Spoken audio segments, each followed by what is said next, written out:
déjeuner, c'est prêt. Un tournage de cinéma au milieu de votre salon. Vous avez vu, il y a des jeunes parmi les bénévoles. Le film met en scène une famille des années 80. Ce jour-là, la séquence est tournée dans le séjour de Nicole Chassin, la propriétaire qui n'en rate pas une miette. Et un coup d'œil à la télé en partant. Super. Voilà. C'est une excellente occasion d'être témoin du tournage. Aux premières loges d'un tournage de cinéma. Un privilège pour ce couple de 80 ans. Une opportunité aussi, car ouvrir sa porte au grand écran peut rapporter gros. Pour qui accepte de voir sa maison transformée. Coupé. Coupé, merci. Une métamorphose entamée la veille. L'intérieur d'abord, presque entièrement remodelé pour coller à l'époque du film. Il faut faire attention à quelles bouteilles sont en premier, parce que du coup, si des bouteilles qui sont récentes pour un film d'époque, ça ne le fait pas. Chaque détail compte. Sur le piano, les photos souvenirs du couple ont disparu, remplacées. Même les appliques au mur doivent être changées. Ah oui, c'est impressionnant. Parce qu'au départ, on va enlever ça, et puis après, à l'arrivée, il y a plein de choses qui changent, quoi. Vous vous sentez encore chez vous, là? On commence à avoir un peu de mal, là. L'installation prend une journée.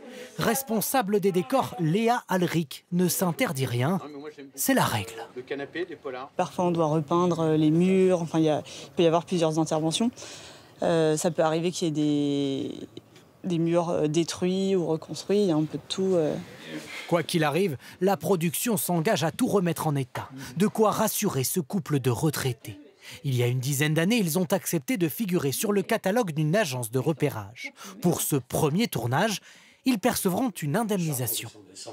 Là, ils nous ont fait un global pour les 3 jours, 4 000 les 3 jours.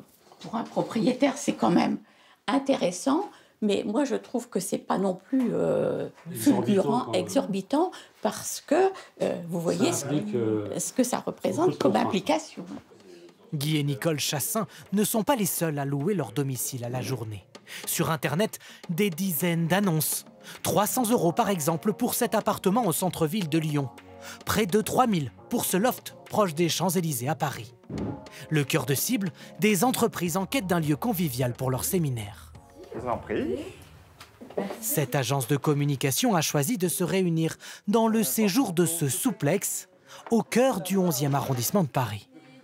Le truc, c'est juste d'être dans un espace différent, changer le cadre, parce que nous, chez nous, on a une magnifique moquette grise, donc ça change un peu. Vous avez de l'eau chaude prête pour le thé. Alain Brault, le propriétaire, est aux petits soins, assurant les viennoiseries, le café et tout le matériel. Même le traiteur du midi est compris. Le tout facturé 1 500 € la journée. Un revenu plutôt confortable pour ce quinquagénaire qui a quitté son emploi d'informaticien. Grosso modo, sur l'année, je reçois une centaine de groupes. Pour moi, ça me suffit pour un petit travail à mi-temps, pour avoir des activités à côté. Financièrement, je m'y retrouve. Un revenu qu'il faut tout de même déclarer aux impôts, exactement comme pour les locations meublées de type Airbnb.